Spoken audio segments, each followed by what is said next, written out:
Colossiens, chapitre 1er, versets 1 à 11. Colossiens, chapitre 1er. Paul, apôtre de Jésus-Christ, par la volonté de Dieu, et le frère Timothée. Aux saints et fidèles frères en Christ qui sont à Colosse, que la grâce et la paix vous soient données de la part de Dieu, notre Père. Nous rendons grâce à Dieu, le Père de notre Seigneur Jésus-Christ, et nous ne cessons de prier pour vous. Ayant été informés de votre foi en Jésus-Christ et de votre amour pour tous les saints, à cause de l'espérance qui vous est réservée dans les cieux, et que la parole de la vérité, la parole de l'Évangile vous a précédemment fait connaître. Il est au milieu de nous, ou de vous, c'est l'Évangile, bien sûr. Et dans le monde entier, l'Évangile porte des fruits. L'Évangile va grandissant comme c'est aussi le cas parmi vous, depuis le jour où vous avez entendu et connu la grâce de Dieu conformément à la vérité. D'après les instructions que vous avez reçues d'Épaphras, c'est le pasteur de Colosse, notre bien-aimé compagnon de service, qui est pour vous un fidèle ministre de Christ et qui nous a appris de quel amour l'Esprit vous anime. C'est pour cela que nous aussi, depuis le jour où nous en avons été informés, nous ne cessons de prier Dieu pour vous et de demander que vous soyez remplis de sa connaissance, de sa volonté, en toute sagesse et intelligence spirituelle, afin de marcher d'une manière digne du Seigneur et lui être entièrement agréable, portant des fruits en toutes sortes de bonnes œuvres et croissant par la connaissance de Dieu, fortifié à tous égards par sa puissance glorieuse, en sorte que vous soyez toujours et avec joie, persévérants et patients. Amen. Cette lettre est écrite par Paul, auquel il associe Timothée. Paul nous dit qu'il est devenu apôtre par la volonté de Dieu. Ce matin, le thème, c'est mieux connaître la volonté de Dieu dans nos vies. Paul est conscient que s'il est apôtre, ce n'est pas lui qui l'a voulu ou décidé, c'est Dieu qui l'a décidé pour sa vie. Ce que j'aimerais dire, c'est que Dieu a des desseins pour chacune de nos vies. Dieu a des plans pour nos vies. Et ici, Paul a su, un moment de sa vie, alors qu'il allait dans le sens opposé, entendre la voix de Dieu pour revenir à lui et accepter Jésus comme son sauveur et devenir enfin son ministre, son serviteur. Plaise à Dieu que nous aussi, quelle que soit notre situation, notre vie, nous puissions discerner quelle est la volonté de Dieu dans notre vie, afin d'être là où il nous veut et faire ce qu'il a décidé pour chacun de nous. Paul écrit aux chrétiens de Colosse. Il écrit à l'église de Colosse. Et il écrit pour les encourager, pour aussi leur faire part de ce qu'il a reçu de la part de Dieu pour cette église. Et à l'époque, ce n'était pas toujours évident, mais Paul va qualifier ces chrétiens de Colosse, premièrement, de saints et de fidèles. nous sommes appelés à être saints, à demeurer saints, même si c'est Dieu qui nous sanctifie, c'est le sang de Jésus qui nous lave, nous devons cependant comprendre que nous étions dans le péché, dans la boue du péché, dans le monde, et Jésus est venu nous retirer de ce lieu pour nous faire entrer dans sa vie véritable. Il nous a régénérés, il nous a sanctifiés, et nous devons demeurer toujours saints devant lui et aussi devant les hommes. Ce n'est pas évident, mais c'est une marche progressive. Une marche progressive. Jésus sauve des pécheurs pour faire d'eux des saints. Amen. Il ne sauve pas des pécheurs pour faire d'eux encore des pécheurs. Même si nous sommes sauvés par grâce, nous devons travailler avec crainte et tremblement notre salut, comme le dira l'apôtre Paul aux Philippiens, donc désirer cette sainteté de Dieu dans notre vie au niveau de l'esprit, au niveau de notre âme, au niveau du corps, nos pensées, tout cela doit être pour la gloire de Jésus.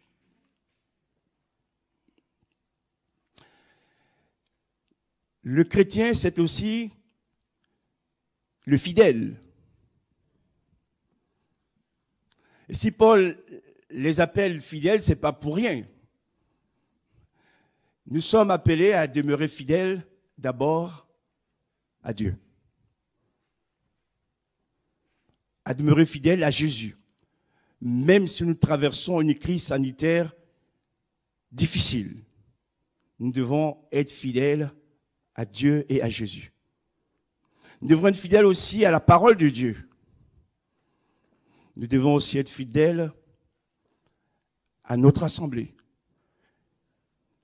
Nous devons être fidèles dans le service dans lequel nous sommes aussi engagés. Fidèles dans nos paroles, fidèles dans nos actions. Quelque part, Dieu veut nous dire que nous devons être comme son Fils, Jésus. Quand Jésus vient sur cette terre, frères et sœurs, pour accomplir le salut à notre égard, ce ne fut pas quelque chose de facile. Il naît dans une étable, il grandit dans une famille modeste.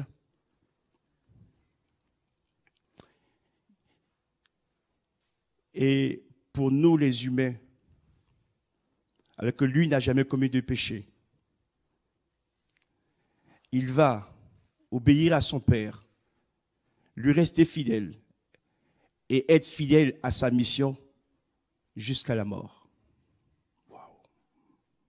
Jésus a été obéissant jusqu'à la mort de la croix. Devant la souffrance, il n'a pas reculé. Vous pouvez lire le Ésaïe chapitre 53 qui parle de tout cela.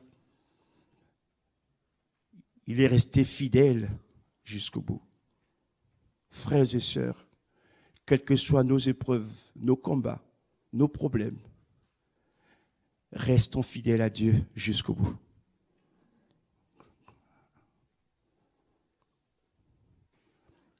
Ne nous détournons pas de ce chemin qui nous mène au paradis.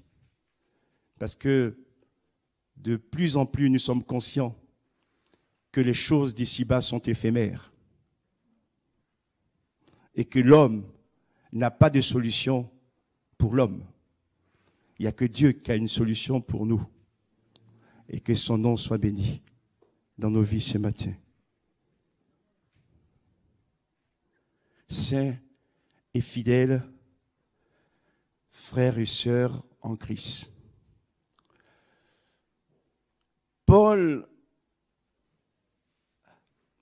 a appris par Épaphras, le pasteur de Colosse, l'état de l'Église. Et ces chrétiens de Colosse ont un bon témoignage. Et avant d'aller plus loin, nous apprenons des choses, des uns ou des autres. Tout à l'heure, ou plutôt en début avant le culte, nous étions avec quelques-uns en prière dans la salle d'à côté. On a entendu aussi des prières, des louanges. Frères et sœurs, qu'est-ce qu'on apprend des autres? Et dans l'une de ces prières, quelqu'un dit, Seigneur, nous voulons être désormais sages, ne pas être des personnes qui colportent les critiques, mais que notre langue serve à t'adorer, à te célébrer et à bénir. Waouh! Ça change tout, hein? Et parfois, nous, on est tellement, comment dire, friands des choses mauvaises et on entretient. Non. Paul a appris que cette Église, même si elle n'est pas parfaite, a de bons éléments à l'intérieur, a une bonne qualité. Premièrement, c'est une Église dont les chrétiens ont foi en Christ. Ils ont la foi. Et c'est là qu'il faut travailler. C'est même la base. Nous sommes sauvés par le moyen de la foi. C'est par la foi que nous saisissons les promesses de Dieu. C'est par la foi que la parole de Dieu s'accomplit dans nos vies. C'est par la foi que nous demeurons victorieux. La foi en Jésus. Donc, Paul met l'accent sur les choses essentielles.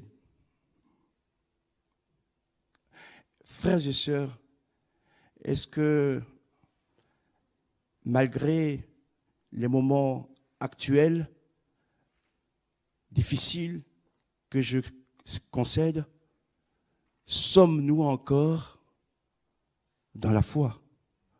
Avons-nous gardé la foi comme autrefois? Seigneur, si c'est le cas, gloire à toi. Si ce n'est pas le cas pour certains, veuille guérir notre foi. Amen. Car c'est avec la foi que nous pouvons avancer. Ils ont foi en Christ. Deuxièmement, ils sont remplis d'amour pour tous les saints. Pas pour quelques-uns, mais pour tous les saints. Et je prie qu'au sein des églises, bien sûr, il y a des affinités, mais qu'il n'y ait pas de clan. Parce que ce qu'il dit ici, l'amour qu'ils ont, ce n'est pas l'amour pour quelques-uns, mais c'est l'amour pour tous les saints. Gloire à Dieu. Et à ce niveau, on a tous besoin de faire des progrès. Une église où les chrétiens s'aiment véritablement, sans distinction, c'est une église qui est dans la volonté de Dieu. Et c'est une église qui est victorieuse. Parce qu'elle est dans le plan de Dieu. Et quand on est dans le plan de Dieu et que nous demandons des choses, il nous l'accorde. Seigneur, ce matin, aide-nous à comprendre cela. Ne pas jeter la pierre sur une telle personne, que chacun à son niveau voit ses défaillances et demande à Dieu de l'aider à grandir en ce domaine. Ils sont remplis d'amour. Ils sont remplis d'amour. Seigneur, aide-nous aussi à ce niveau. Troisièmement, ils écoutent et mettent en pratique les instructions de leur pasteur Epaphras. Le tout n'est pas seulement d'écouter la parole, d'écouter les prédications, les enseignements. Si on ne les met pas en pratique, ça ne sert à rien. Et si ces chrétiens de Colosse ont écouté les instructions du serviteur que Dieu a mis en place au milieu d'eux, et l'ont mis en pratique. Frères et sœurs, mettons en pratique la parole de Dieu pour nous renforcer et nous fortifier. Ils sont obéissants, ils sont à l'écoute. Et Paul, remarquant tout ce que Epaphras a dit de cette église, va aussi s'associer à ce ministère pour les aider. Et il va nous dire ceci, qu'il ne cesse de prier pour eux. Il ne cesse de prier pour eux. Ce n'est pas Paul qui a ouvert cette église de Colosse, c'est Epaphras. Mais Paul sait qu'il n'y a qu'une seule église, dont le chef est Jésus-Christ. Et cette église de Colosse aussi a besoin de recevoir les grâces de Paul. Et ce qu'il peut faire, premièrement, c'est de prier pour cette église. Prions pour notre église locale, mais prions aussi pour les autres églises. Amen. Parce que ce n'est pas facile pour les églises aujourd'hui, à cause de cette pandémie. Il faut prendre des mesures, il faut rester dans la sagesse, ne pas faire les choses n'importe comment. Et vous savez qu'il y a de plus en plus de gens qui ont le Covid, donc on a besoin d'être aussi prudent pour pouvoir diriger et veiller sur nos vies, pour que Dieu, dans sa grâce aussi, nous aide. Et j'aime le dire, frères et sœurs, on a la foi, mais cela ne nous empêche pas d'être aussi prudents et sages. Amen. Que Dieu nous aide à ce niveau. Et il va demander des choses pour cette église. Premièrement, il prie pour que les chrétiens de Colosse soient remplis de la connaissance de Dieu. On doit connaître Dieu par la lecture de la parole de Dieu, par la révélation, et on doit le connaître de mieux en mieux. Mieux connaître Dieu pour mieux connaître sa volonté. Amen. Et dans ce monde, il y a toutes sortes d'enseignements au sujet de Dieu et de Jésus-Christ. Mais nous devons rester dans la vérité de la parole de Dieu. Et mieux on connaît le Christ, et plus on l'aime. Et plus on le sert aussi. Parce qu'on sait que notre vie, c'est lui qui nous l'a donné. Et que nous sommes dans ce monde d'abord pour être chacun ses témoins. Amen. Et aussi comprendre que cette connaissance n'est pas donnée à quelques-uns, mais tous, nous devons travailler en ce sens. Tous, nous devons chercher à connaître Dieu dans la prière, dans la parole de Dieu. Tout à l'heure, on aura un temps de jeûne de prière. C'est aussi chercher la face de Dieu dans ces choses. Cette connaissance va nous permettre de connaître la volonté de Dieu. Il va lui dire, premièrement. Et il ajoutera, en toute sagesse et intelligence spirituelle. Ici, donc, il y a 3 mots importants. Pour connaître la volonté de Dieu, demeurer dans la volonté de Dieu, il faut premièrement la connaissance. La connaissance de Dieu, connaître Dieu. Deuxièmement, il faut la sagesse, mais la sagesse aussi de Dieu. Troisièmement, il faut l'intelligence. Quel est le discernement? L'intelligence que Dieu nous donne. Quand on a ces 3 éléments, frères et sœurs, on a moins de problèmes à connaître ou à découvrir la volonté de Dieu dans notre vie. Si on a la connaissance, mais qu'on n'a pas la sagesse, il y a un problème aussi.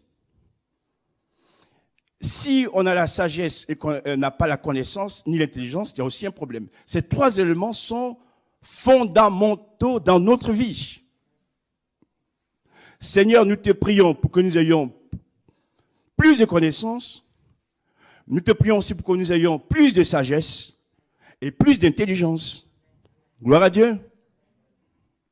Ce n'est parce qu'on a la foi, on a la connaissance, ou la sagesse, qu'on doit mépriser l'intelligence.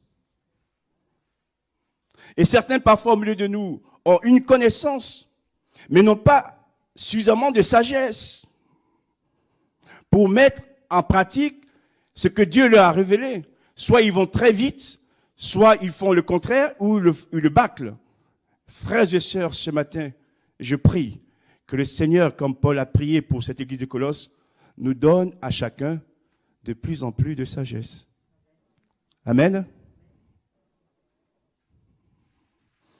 Et aussi Dieu nous rende un peu plus intelligents. Gloire à Dieu. Et quand nous sommes dans ces éléments, notre relation avec Dieu est une pure clarté, un pur bonheur. Seigneur, ce matin, aide chacun à saisir cet enseignement, parce que nous désirons tous être dans ta volonté et faire ta volonté. Nous allons un peu plus loin. Les conséquences positives quand nous sommes dans cette relation avec Dieu, au niveau de la connaissance, de la sagesse et de l'intelligence. La première conséquence, c'est pour marcher d'une manière digne de Jésus-Christ. Des fois, on dit, mais Seigneur, je veux te plaire, je veux être agréable à toi, et on n'a pas tous les éléments, on tourne en rond, etc. Et Paul nous dit que si nous avons à la fois la connaissance, si nous avons la sagesse et l'intelligence, alors notre vie sera une vie digne de Jésus-Christ. Amen. Il faut donc entrer dans ces choses pour recevoir et vivre.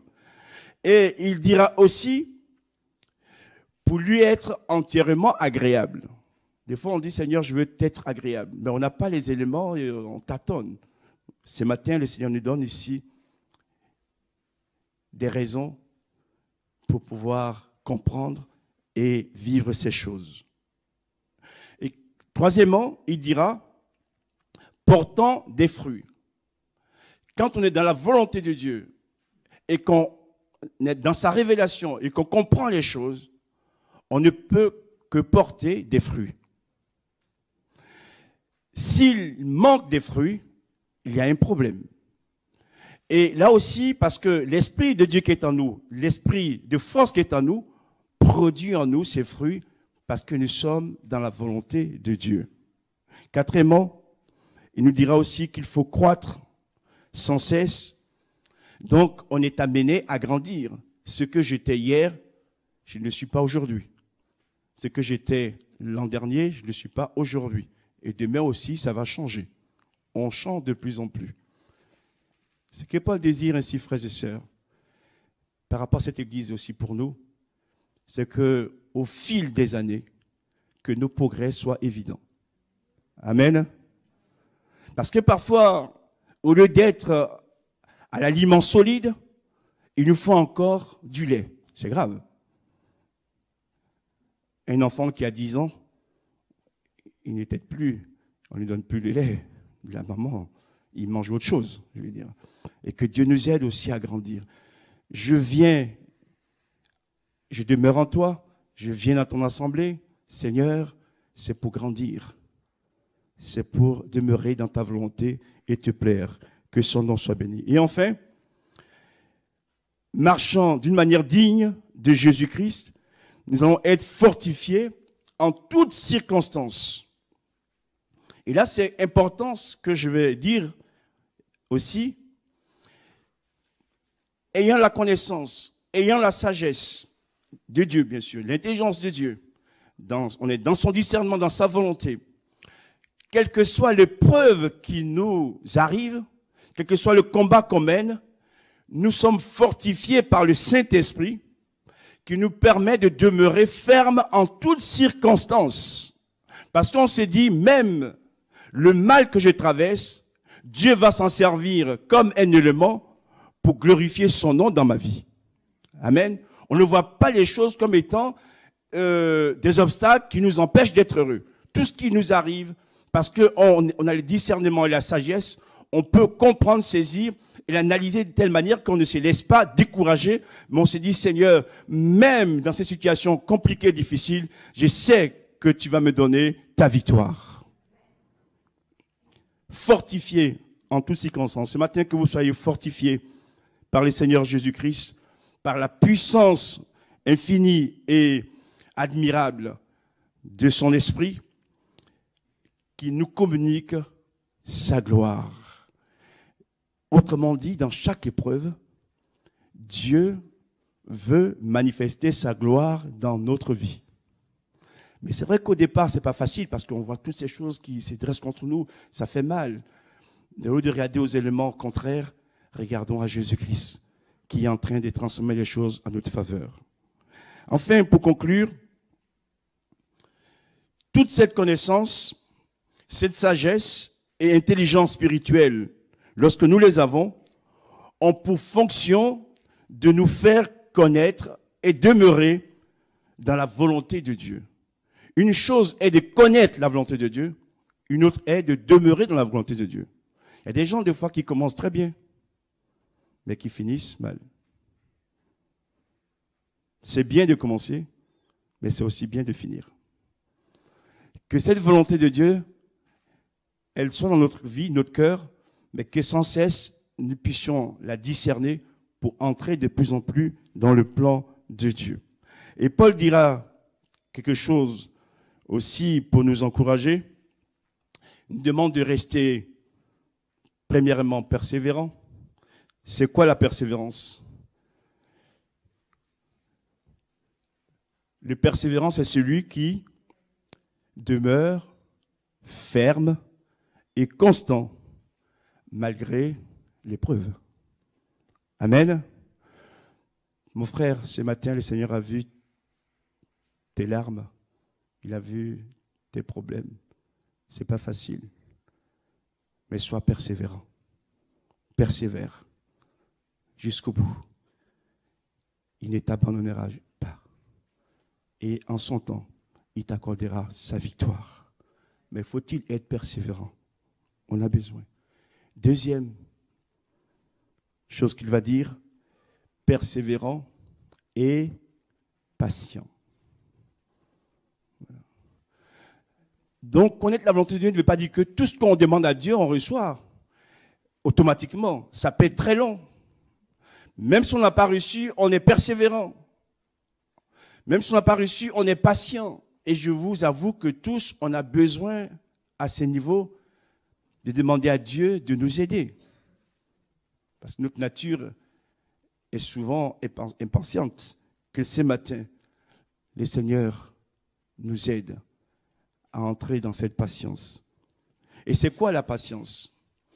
C'est la qualité de quelqu'un qui peut attendre longtemps, sans irritation, sans colère,